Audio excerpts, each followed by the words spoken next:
علامہ اقبال نے ایک بات لکھی ہے. اقبال کہتے ہیں جب میں لندن میں وکالت کرتا تھا تو ایک خاتون تھی, لیڈی بارنس اس کا نام تھا. چھوٹے موٹے مقدمات لے کے وہ میرے پاس آتی تھی. بیوی ایک ہوٹل چلایا کرتی تھی. اس کا خاوند جو تھا وہ فوج میں ملازم تھا.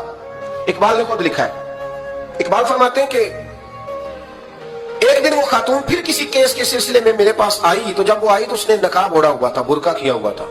تو چونکہ اس نے نقاب اوڑھا تھا, مسلمانوں کی نشانی تھی. نقاب اوڑھنا کن کی نشانی ہے؟ اللہ آپ کو خوش رکھے. تو کہتے ہیں وہ نشانی چونکہ اہل اسلام کی تھی تو مجھے تجسس ہوا. میں نے کہا لیڈی خیریت ہے؟ میم صاحب بھائی یہ برقع پہنا ہوا ہے. تو کہنے لگی ہنس کے, اقبال مجھے پکا یقین تھا کہ آپ ضرور پوچھیں گے. تو میں نے کہا اچھا تو یہ برقع؟ تو کہنے لگی الحمدللہ میں مسلمان ہو گئی.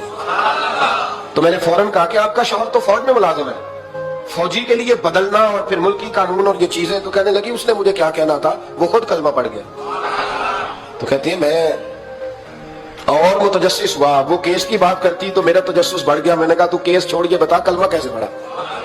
تو کہنے لگی اقبال اصل بات یہ ہے کہ میں نا بے اولاد تھی, خاوند بھی بڑے اچھے پیسے کماتا, میں خود بھی ہوٹل چلاتی, پر ڈپریشن اور ٹینشن اور بلا وجہ کی پریشانیاں جان نہیں چھوڑ. یہ ٹینشن اور ڈپریشن کا نا مجھے عربی ترجمہ کوئی نہیں ملا. یہ ڈپریشن اور ٹینشن کا نا میں نے تلاش کیا ہے, لیکن مجھے عربی لغت کے اندر ان کے معنی مجھے لگتا ہے کہ اس زمانے میں یہ چیزیں تھی ہی نہیں. ہوتی تو ان کا کوئی نام بھی, یہ آج ہے نا تو اس لیے آج کے زمانے میں ہی نام ہے مفت کا, مفت کی پریشانی. تو کہتی ہے مجھے ٹینشن اور ڈپریشن رہتی تھی ہر وقت, بڑی میں پریشان رہتی تھی. میرے ساتھ ایک عجیب واقعہ ہوا کہ میرے ہوٹل میں نا ایک بابا جی برتن مانجتے تھے, بوڑھے آدمی تھے, 70 سال کے قریب عمر تھی. ان کا ایک بیٹا تھا, ایک بہو تھی, ایک پوتا تھا, لیکن وہ بیچارے بیٹا بیمار رہتا تھا تو لہذا وہ خود مزدوری کرتے.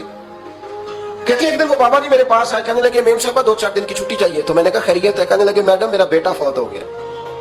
بیٹا, آپ کو پتہ ہے باپ کا جنازہ پڑھنا آسان ہے, بیٹے کا جنازہ اٹھانا بڑا مشکل کام. کہتی ہے میں کچھ لکھ رہی تھی, میرے ہاتھ سے قلم گر گیا. میں نے خود گاڑی بھیجی, بابا جی گاؤں چلے گئے جہاں وہ رہتے تھے.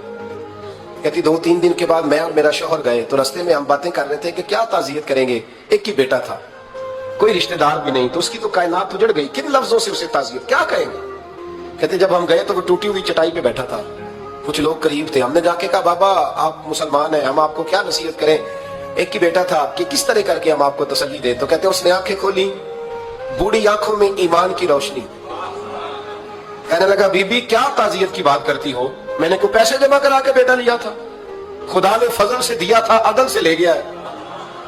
میں اپنے رب کے فیصلے پہ بڑا راضی ہوں, اللہ بڑا کریم ہے, وہ لے گیا, اس کا مال تھا. آپ یقین کریں ہمارے دیہاتی لوگ یہ کہا کرتے تھے, میں نے کانوں سے سنا ہے. ایک بوڑھے آدمی کا ایک دفعہ بیٹا فوت ہو گیا تو کسی نے اس سے کہا بابا چھوٹی عمر میں بچہ چلا گیا, تو مجھے لفظ نہیں بھولتے.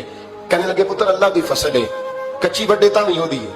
سنے آپ نے بھی کبھی یہ فکرہ, کچی بڈے تے پکی لے گئے تے تاں ہے جو ہو دی. تو جب اس کا جی چاہا وہ لے گیا. اللہ اکبر. وہ خاتون کہتی ہے کہ وہ بابا جی سے میں نے کہا کہ چلو آپ 1 مہینے کی چھٹی کر لے. تو کہنے لگا نہیں میڈم میں مسلمان ہوں, مفت کی روٹی نہیں کھاتا, مزدوری کر کے کھاتا ہوں, میں انشاءاللہ 2-3 دن کے بعد کام پہ آ جاؤں گا. کہتے ہیں وہ چند دنوں کے بعد آ گیا. اللہ کی قدرت کے ابھی 2-3 ماہ گزرے تھے پھر آیا. میڈم چھٹی چاہیے کچھ دنوں کی. میں نے کہا خیریت ہے؟ کہنے لگے وہ میری بہو بھی ہارٹ اٹیک سے فوت ہو گئی. کہتے اب میں بھی تڑپ گئی اور عیسائی ہو کہ میری آنکھوں میں آنسو آئے. میں نے کہا گھر کا دروازہ بند ہو گیا, اب یہ بیچارہ کیا کرے گا. وہ اپنے شوہر کے غم میں ہارٹ اٹیک سے فوت ہو گئی. کہتے ہم پھر 2-3 دن کے بعد تعزیت کے لیے گئے.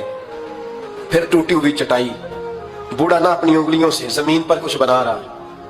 کہتے قریب گئی اور میں نے جا کے کہا بابا اب تو تسلی آپ نے خود ہی کرنی ہے, جو نظام تھا وہ تو ہو گیا. تو کہتے ہیں پھر اس نے آنکھیں کھولی, آسمان کی طرف دیکھا تو کہنے لگا بیٹی کوئی پریشانی نہیں, میرا بیٹا بغیر شادی کے بھی تو فوت ہو ہی سکتا تھا, بس میرے مالک نے جب چاہا جیسے چاہ ہوا. میں انشاءاللہ 2-4 دن کے بعد کام پہ آؤں گا. یہ میرا 3-4-5 سال کا پوتا ہے, ابھی اسکول داخل ہوا ہے, میں ساتھ لے آؤں گا, وہاں میرے ساتھ اوپر کوارٹر میں جہاں میں رہتا ہوں یہ بھی رہے گا. کہتی ہے میں سختے میں آ گئی اس کی کیفیت دیکھ کے. وہ پوتے کو ساتھ لے آیا. کبھی کبھی میں دیکھتی چھت پہ کھڑے ہو کے کہ دادا گھوڑا بنا ہوا ہے اور پوتا سواری کر رہا ہے. وہ سویرے اٹھتا اس کو سکول چھوڑ کے آتا, شام کو لے کے آتا, پیار کرتا, محبت کرتا. 3ری منزل پر ہم نے کوارٹر دیا ہوا تھا, وہاں دادا پوتا رہتے. اللہ تو بڑا بے نیاز ہے. کہتی ہے اقبال ایک دن نا پوتا اوپر والی منزل پہ کھیل رہا تھا, اس کا پیر پھسلا, وہ گردن کے بل زمین پہ گرا. مجھے خبر ہوئی تو میں دوڑی, ایمبولینس منگائی.